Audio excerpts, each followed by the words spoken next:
반갑습니다. 이번 시간에는 지난 시간에 이어서 정치 과정과 시민 참여 단원 중에서 오늘은 정치 주체에 대해서 한번 살펴보도록 합시다. 정치 과정에 이제 참여하는 주체는 누구인지 같이 한번 보도록 합시다.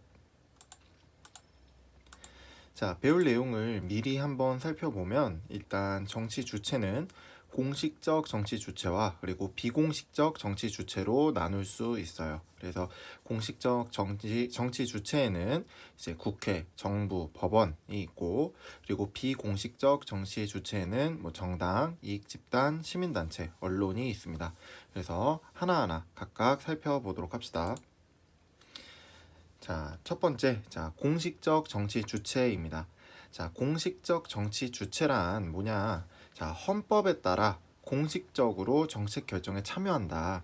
즉, 이제 헌법에 이제 헌법 기관만이 이제 공식적 정치 주체다라고 볼 수 있는 거예요. 헌법에 명시된 기관.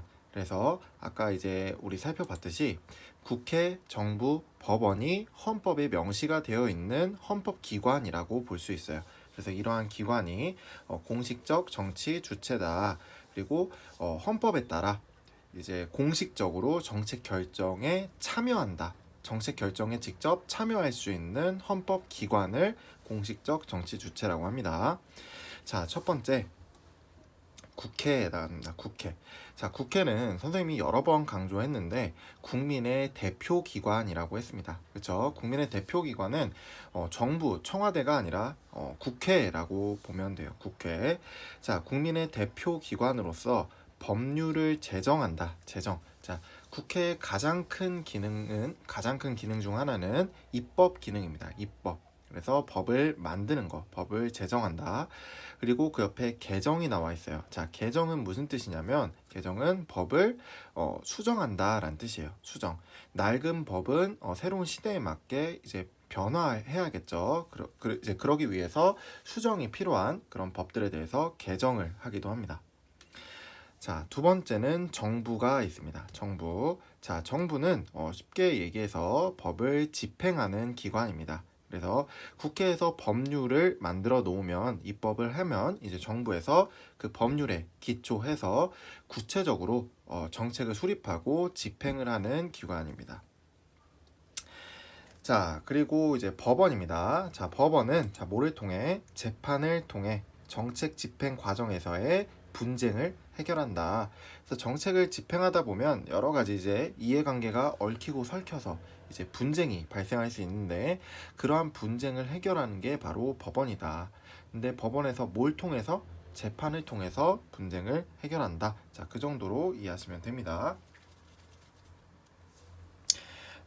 그리고 이제 법원은 분쟁 해결뿐만 아니라 이제 현재 정책 평가 및 새로운 정책 방향 제시를 하기도 한다. 이거는 무슨 뜻이냐면 이제 법원의 어떤 판례가 나올 수 있겠죠. 그렇죠? 이제 어떠한 분쟁 결과를 법원이 이렇게 판단을 했다.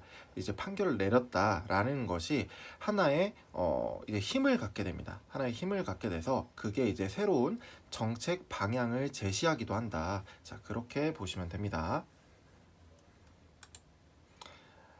두 번째는 비공식적 정치 주체입니다. 비공식적 정치 주체.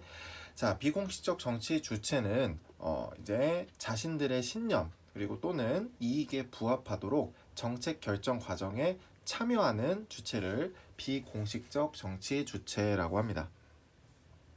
아까 공식적 정치 주체랑은 다른 점은 이제 공식적 정치 주체는 헌법에 명시되어 있으면서 정책 결정 과정에 참여하는 이제 정치 주체를 공식적 정치 주체라고 한 반면에 비공식적 정치 주체는 이제 자신들의 신념 또는 이익에 부합하도록 이제 정책 결정에 참여한다. 그렇게 이제 나눠서 이제 생각하시면 돼요.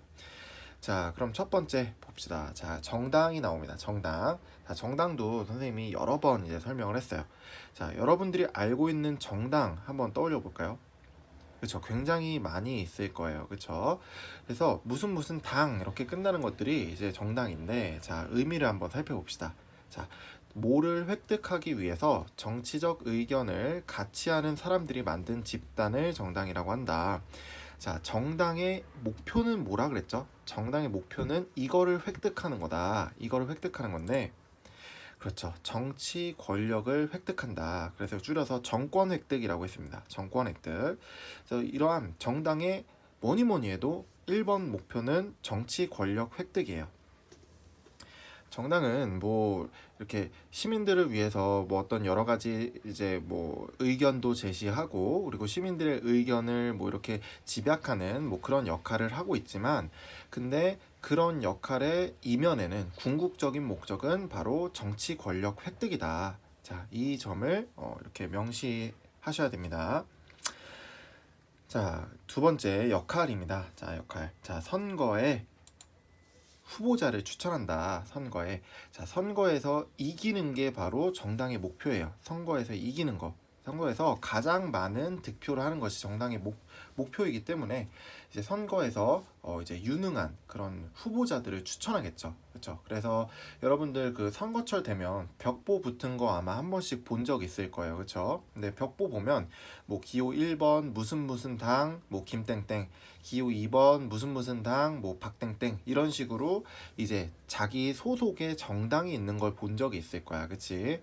자, 그런 정당에서 이제 그런 기호 1번, 2번과 같은 후보자들을 추천하는 거예요. 이 후보자가 우리 지역에 이제 내보내면 당선될 것 같다. 굉장히 유능한 사람이다. 그러면은 그 정당에서 추천을 하는 겁니다. 추천. 그래서 그 후보자를 추천하고 당선시키기 위해서 노력한다.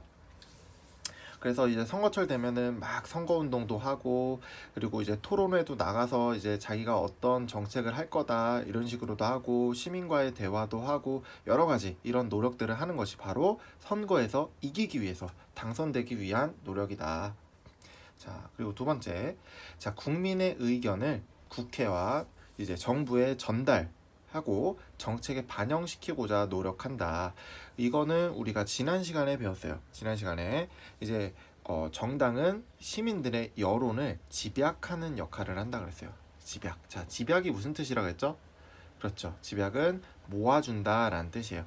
시민들의 여러 이렇게 뿔뿔이 흩어진 그런 의견들을 모아서 정당이 하나의 의견으로 이렇게 만드는 거야. 그래서 그 의견을 만들면 그거를 어디에 전달한다? 국회나 정부에 전달한다. 그리고 궁극적으로는 그 의견을 정책에 반영시키고자 노력한다. 자, 근데 정당이 왜 이런 노력을 할까요? 왜 이런 노력을 할까?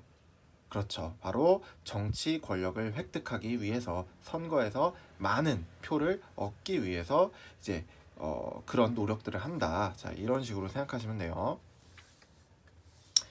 자, 넘어가서 두 번째.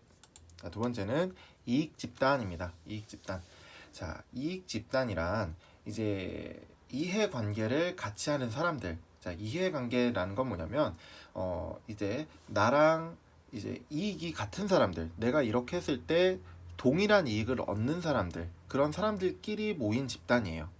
그래서 자신들의 어떤 특수한 이익, 자, 특수한 이익이 중요합니다. 특수한 이익을 실현하고자 만든 단체가 이익 집단입니다.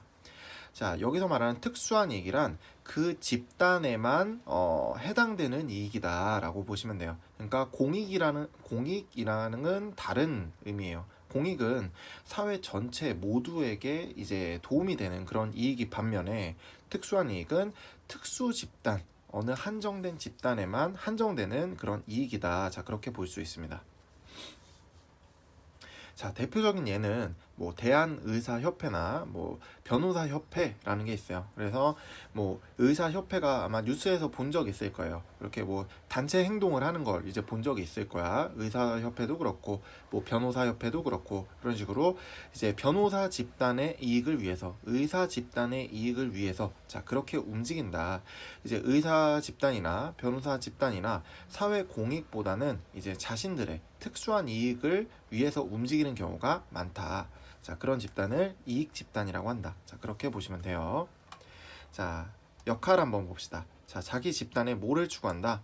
특수한 이익을 추구한다. 자, 이게 목표입니다. 자기 집단에 특수 이익을 추구하는 것이 목표다. 그래서 의사 집단은 의사 집단만의 이익, 변호사 집단은 변호사 집단만의 이익을 추구한다.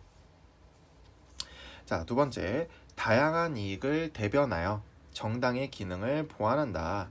자, 이익 집단이 뭐 자신들의 어떤 특수한 이익만을 추구한다라고 해서 뭐 이기적이다, 안 좋다, 그런 부정적인 생각을 할 수도 있는데 그런 것은 아니에요. 부정적인 것은 아니고, 자, 이런 이익 집단이 현대 사회에선 반드시 필요할 수밖에 없습니다. 반드시 필요할 수밖에 없는 게, 이제 현대 사회는 굉장히 복잡하죠, 그렇죠? 복잡하고 이제 사회 구조가 굉장히 다양해지면서 이제 사람들의 이제 어떤 요구도 굉장히 다양해졌단 말이야. 근데 그런 다양한 요구를 정당이나 언론이 그런 것들을 다 대변하기가 어렵다는 거죠. 그렇기 때문에 이제 자신의 이익은 내가 챙기자, 내 밥그릇은 내가 챙기자, 이런 의미로 보시면 돼요. 그래서 이제 그런 다양한 이익을 대변해서 정당이 하지 못한 그런 기능을 보완하는 그런 역할을 해준다. 그래서 현대 사회에서 이익 집단의 역할이 굉장히 중요하다. 자, 그렇게 생각하시면 됩니다. 자, 근데 역시 자연스럽게 나오는 한계가, 이익 집단이 그렇게 사회의 다양한 그런 이익들을 대변해주는 그런 역할을 하기도 하지만, 그런 과정 속에서 자신들만의 어떤 이익만을 너무 지나치게 추구하게 된다면 사회 전체 이익과 충돌할 수도 있다. 자, 그런 문제점이 발생할 수도 있겠죠. 그렇죠? 그래서 이런 한계를 잘 보완하면서 이 집단 활동을 하는 게 중요하다. 자, 세 번째, 자, 시민단체입니다. 자, 시민단체. 자, 시민단체란, 자, 아까 이익 집단이랑은 이제 정반대로 사회 전체의 공익 실현이다. 그러니까 아까 이익 집단은 특수한 이익, 특수 집단의 특수한 이익을 위해서 이제 만들어진 집단이라면, 시민단체는 공익 실현, 사회 전체 이익을 위해서 만들어진 집단이다. 그래서 시민들이 자발적으로 만들었다. 자발적으로. 누가 이렇게 강제로 시킨 것이 아니라 나 스스로 자발적으로 만든 집단이다. 자, 그래서 역할은 사회 전 영역에서, 모든 영역에서 시민 참여를 유도한다. 그래서 이제 시민단체가 가장 많이 하는 일 중 하나가 캠페인이에요. 캠페인. 그래서 뭐 예를 들어 환경단체 있죠. 환경단체. 환경이 좋아지면 우리 사회 모두에게 이익이 되는 거겠죠. 그쵸? 이제 그런 단체가 대표적인 시민단체인데, 그런 환경단체들이 쓰레기 버리지 맙시다, 물 아낍시다, 뭐 종이를 아껴 씁시다, 이런 것들, 이런 캠페인 하는 것들이 이제 시민단체가 하는 큰 역할 중 하나다. 자, 두 번째는 사회 문제 해결을 위한 대안을 제시한다. 이제 사회에 이제 엄청 큰 어떤 그런 문제들이 있을 수 있겠죠. 그래서 선생님 방금 말한 어떤 환경 문제라든지 이런 문제들을 해결하기 위해서 시민단체에서 하나의 대안을 제시할 수도 있다라는 거야. 자, 아무래도 그런 캠페인 활동도 하고 관심이 많은 사람들이 모이다 보니까 훌륭한 대안이 제시될 수 있겠죠. 자, 세 번째는 국가기관의 정책을 비판하고 감시하는 역할을 해준다. 자, 국가기관이 어떤 정책을 이제 펼쳤을 때 그런 정책이 정말 공익과 관련이 있는 건지, 이런 것들을 시민단체에서 이렇게 비판하고 감시하는 역할을 해줍니다. 그래서 이제 뭐 가끔 시민단체에서 이렇게 뭐 정부를 상대로 고소를 할 때도 있어요. 이제 그런 것들이 이제 정책에 대해서 그런 비판의 의미로도 받아들일 수 있겠죠. 그렇죠? 그래서 이제 시민단체는 공익 실현을 위해서 국가기관의 정책을 비판하고 감시하는 역할을 해준다. 그럼으로써 궁극적으로는 국가기관이 권력을 함부로 사용할 수 없게 권력 남용을 견제한다. 자, 네 번째. 자, 언론입니다. 언론. 자, 언론은 자, 대중 매체를 통해서 사실 보도를 하고 여론을 형성하는 이제 기관을 언론이라고 합니다. 언론. 자, 대중 매체라고 하면 우리가 뭐 흔히 알고 있는 TV, 뭐 라디오, 그리고 뭐 신문, 또는 뭐 요새는 SNS, 이런 것도 뭐 많이 매체가 됐죠. 그렇죠? 인터넷, 이런 것들, 인터넷, SNS가 아니라 취소할게요. 인터넷, 이런 것들을 통해서 자, 사실 보도를 한다. 사실 보도. 그러니까 언론의 가장 큰 역할은 사실 보도입니다. 사실 보도. 그러니까 너희 흔히 말하는 게 팩트 얘기하죠. 팩트. 그러니까 팩트만 얘기해야 된다라는 거야. 아시겠죠? 뭐 가끔 사견을 섞을 수 있지만 의견을 섞을 수는 있지만 본질은 언론의 본질은 사실을 보도하는 데 있다. 그리고 언론은 여론을 형성하는 데 있다. 여론. 그래서 이제 여론을 이제 집약한다 그랬죠. 의견을 집약해주는 역할을 언론이 하고 있다. 그래서 공정하고 객관적인 태도로 보도해야 한다. 그렇기 때문에 사실만을 보도해야 된다. 자, 언론의 역할. 자, 여론을 수렴해서 국회나 정부에 전달한다. 자, 이거는 아까 누구랑 똑같아요? 역할이. 그쵸? 정당과 같죠. 정당. 그래서 정책 결정 및 집행에 영향을 준다. 자, 그리고 정책에 대한 정보를 전달한다. 이것도 굉장히 큰 역할이죠. 정부에서 어떤 정책을 이제 내놓았을 때 그거를 시민들이 바로바로 알고 이제 알기가 굉장히 어려워요. 그렇죠? 근데 이제 언론에서 그런 어떤 새로운 정책이 이제 나오면 그 정책에 대해서 몇 월 며칠부터 실시가 됩니다. 그리고 이 정책은 이러이러할 때 뭐 이렇게 필요하고 이러이러할 때 지키셔야 됩니다. 이런 것들에 대해서 쉽게 설명해 주죠. 그렇죠? 그래서 정책에 대한 정보를 전달한다. 자, 그리고 정책에 대한 뭐를 제공하냐? 비판과 해설을 제공한다. 그래서 여론 형성에 굉장히 주도적인 역할을 수행하고 있다. 자, 배운 내용 한번 점검해 봅시다. 자, 첫 번째, 자, 땡땡은 재판을 통해서 정부의 정책 집행 과정에서 발생한 분쟁이나 갈등 상황을 해결한다. 자, 재판 나왔네요. 뭘까요? 그렇죠. 법원이죠. 자, 두 번째, 자신의 신념이나 이익에 부합되도록 정책 결정 과정에 참여하는 정치 주체를 무엇이라고 하는가? 자, 이익에 부합되도록 참여한대요. 자, 누굽니까? 그쵸. 비공식적 정치 주체죠. 비공식적 정치 주체. 자, 세 번째. 자, 이익 집단은 국민에게 정책에 대한 정보를 전달하고 이에 대한 비판과 해설도 제공하여 여론 형성에 주도적인 역할을 한다. X. 자, 뭐가 잘못했어요?